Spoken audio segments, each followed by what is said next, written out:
कभी सुना है गुरु से ज्यादा मत चमको? ये एक पुरानी बात है, खासकर ऑफिस में। सोचो तुम्हारे बॉस के पास ज्यादा पावर है, उनका बड़ा ऑफिस, बड़ी सैलरी और तुम्हारी जिंदगी अच्छी या बुरी बनाने का दम। उनसे आगे निकलने की कोशिश करना शेर की मौत में शेर से भिड़ने जैसा है, बेकार आइडिया। दिक्कत यह है कि ज्यादातर बॉस के ईगो होते हैं, ये उनके काम का हिस्सा है। जब आप उनसे आगे निकलते हो तो आप उनके ईगो को चोट पहुंचाते हो। उन्हें डर लग सकता है, असुरक्षा हो सकती है या जलन भी। यकीन मानो आप ऐसा रिएक्शन नहीं चाहते। याद रखो, ऑफिस पावर का खेल है, आपको अपनी जगह समझनी होगी। ये चापलूसी नहीं है, ये स्ट्रैटेजी है। आप बॉस को बिना डर आए एम्बिशियस और टैलेंटेड हो सकते हो। तो कैसे स्किल्स दिखाएं और बॉस से आगे न निकलें? कुछ हिस्टोरिकल एग्जांपल्स देखते हैं कि ये कैसे काम करता है। चलो 17वीं सेंचुरी के फ्रांस चलते हैं, जहां किंग लुईस 14 का राज था। लुई अपनी लग्जूरियस लाइफस्टाइल और शानो शौकत के लिए फेमस थे। निकोला फुके लुई के फाइनेंस मिनिस्टर थे। फुके ब्रिलियंट थे, लेकिन उन्होंने एक बड़ी गलती की। उन्होंने सन किंग से आगे निकलने की कोशिश की। फुके ने एक पार्टी दी, कोई मामूली पार्टी नहीं, अपने नए चाटो वोलेविकोंत में एक grand party. Guests French society के बड़े बड़े लोग, किंग भी। एंटरटेनमेंट, बेस्ट म्यूजिशियंस, डांसर्स और फायर क्रैकर्स भी। प्रॉब्लम, फुके की पार्टी इतनी लैविश थी कि किंग को लगा कमतर। लुईस हमेशा सेंटर ऑफ अटेंशन रहते थे, सबसे इंप्रेसिव चीजें उनके पास होती थी, लेकिन यहां उनके मिनिस्टर पूरे कोर्ट के सामने उनसे आगे निकल रहे थे। रिजल्ट, लुईस गुस्से में आ गए।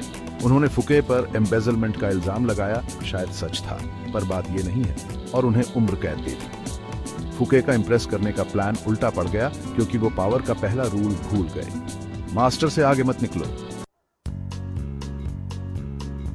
अब कुछ डेकेड्स आगे और इटली चलते हैं, जहां गैलीलियो गैलीली धूम मचा रहे थे।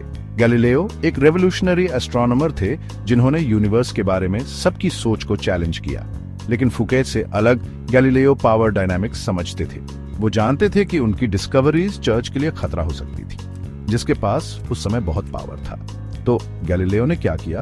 उन्होंने गेम खेला। उन्होंने अपनी डिस्कवरीज अपने पेट्रन्स मेडिसी फैमिली को डेडिकेट की, उन्हें अपनी सक्सेस का पार्टनर बनाया। उन्होंने अपने फाइंडिंग्स ऐसे प्रेजेंट किए कि चर्च को डायरेक्टली चैलेंज न करे। गैलीलियो की स्ट्रैटेजी कमाल की थी। उन्हें इन्फ्लुएंशियल लोगों का सपोर्ट मिला और साइंस आगे बढ़ा। वो समझते थे कि कभी कभी शाइन करने का बेस्ट तरीका है दूसरों को क्रेडिट देना। इन कहानियों से हम क्या सीखते हैं? आप अपने बॉस को दुश्मन बनाए बिना एम्बिशियस और सक्सेसफुल हो सकते हैं। रिस्पेक्ट और स्किल्स दिखाने का बैलेंस जरूरी है। कुछ tips: publicly praise, privately critic. सबको तारीफ पसंद है। जब आपका बॉस अच्छा काम करे तो सबको बताओ, लेकिन क्रिटिसिज्म प्राइवेटली दो। बी अ टीम प्लेयर, किसी को शो ऑफ पसंद नहीं। जब कुछ अचीव करो तो टीम एफर्ट पर जोर दो। याद रखो, सबका भला सबकी भलाई। सीक गाइडेंस एंड मेंटरशिप, भले ही आप सबसे स्मार्ट हो और ऑनेस्टली शायद नहीं हो। बॉस से एडवाइस लो, ये दिखाता है कि आप उनके एक्सपीरियंस की वैल्यू करते हो। चूज योर बैटल्स वाइजली, हर बात के लिए लड़ना जरूरी नहीं। अगर आप बॉस से डिसएग्री करते हो तो सोचो कि लड़ाई जरूरी है या नहीं।